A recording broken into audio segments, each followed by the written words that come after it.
Hey guys, this flip video is on ancient Greece. I'm having trouble with my smartboard again, so I'm going to be clicking from outside of the screen, but follow along with me. What I would like for you to do is take notes either in your notebook or on a separate sheet of paper about the PowerPoint and bring them to class tomorrow. So the story of ancient Greece.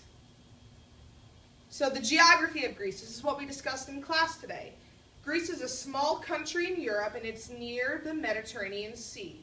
The main part of Greece is on a peninsula. A peninsula, like we learned during our geography unit, is a body of water, a body of land surrounded by water on three sides. The rest of Greece is made up of islands. So Greek city-states. We discovered and talked about city-states in our previous units.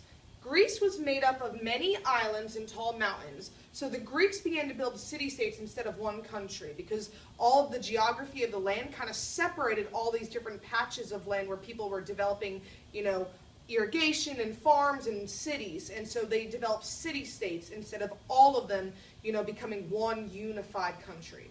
A city-state is a city with its own laws, rulers, and money. City-states were cities that acted like countries. Here is a map of all the different city-states from ancient Greece. Sparta was one of the Greek city-states. It was very powerful and had its own army. Sparta conquered other city-states to gain wealth and power. There were three classes of people in Sparta: citizens, non-citizens, and slaves. This was a city-state that was all about power. Sparta's classes. Only men born in Sparta were citizens. Women were not allowed to become citizens, but were allowed to own land and businesses, which gave them more freedom than other Greek city-states. So women in Sparta had more freedom. Keep that in mind. The second class in Sparta was people who came from other city-states or other countries. They could own businesses, but not become citizens. The third class were the slaves. Spartan warriors. Learning to read and write in Sparta was not very important. In Athens, which is another city-state we're going to study, it was. Training to become a good soldier was the most important thing. Young boys were taken from their parents and trained to be soldiers, as well as becoming good in sports such as running. Girls were also allowed to train to be good in sports. Athens. Athens was another important Greek city-state. The people of Athens wanted to rule themselves and not have a king or queen. This is where democracy comes from, and we learned about that today in class. Athens became the world's first democracy around 508 BC. A democracy, like we've talked about before, is a government in which all citizens can vote and have equal say in what happens. Democracy in Athens. Athens is a democracy because all citizens can vote, but only half the people in Athens were actually considered citizens. So just like in Sparta, not everyone was considered a citizen. Women, people born outside of Athens, and slaves could not vote. So now we're going to talk about some different leaders and some philosophers from ancient Greece.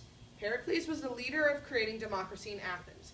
He had also constructed many buildings. Pericles had the Parthenon and the Acropolis built. And remember, those are at the front of my room underneath both my boards. So check them out tomorrow. Here are some pictures. Education in Athens. Education was very important in Athens. Boys went to school to learn to read and write. They also learned many sports. Girls were not allowed to go to school or learn to play sports. Remember, we talked in the video, they were supposed to be staying at home all day learning to cook and clean. The Greek alphabet, just like we talked about today in class. Most European languages, including English, borrowed ideas from the Greek alphabet. And remember, alpha and beta, the first two letters of the Greek alphabet, are how we got the word alphabet. Here is our Greek alphabet. Extra credit if you can memorize it all before tomorrow. Socrates was a philosopher of ancient Greece. A philosopher is someone who tries to explain the nature of life. Socrates taught by asking questions. This method of questioning is still called the Socratic method. And so that fishbowl seminar that we did, that's considered a Socratic method of teaching. Plato was a student of Socrates. He started a school called the Academy. We're an academy. Plato's writing took the form of a dialogue between teacher and student. Aristotle was another Greek philosopher and student of Plato. He wrote about science, art, law, poetry, and government. Alexander the Great was the son of King Philip of Macedonia. Alexander conquered Persia, Egypt, the Middle East, and northern India. That's a huge expansion of land. As he conquered land, he would spread Greek culture and achievements to the land and people. He died at age 33 from malaria. Poor guy. Here was his huge empire, spread across a lot of land. As I said before, come in with your notes tomorrow and we will share and discuss.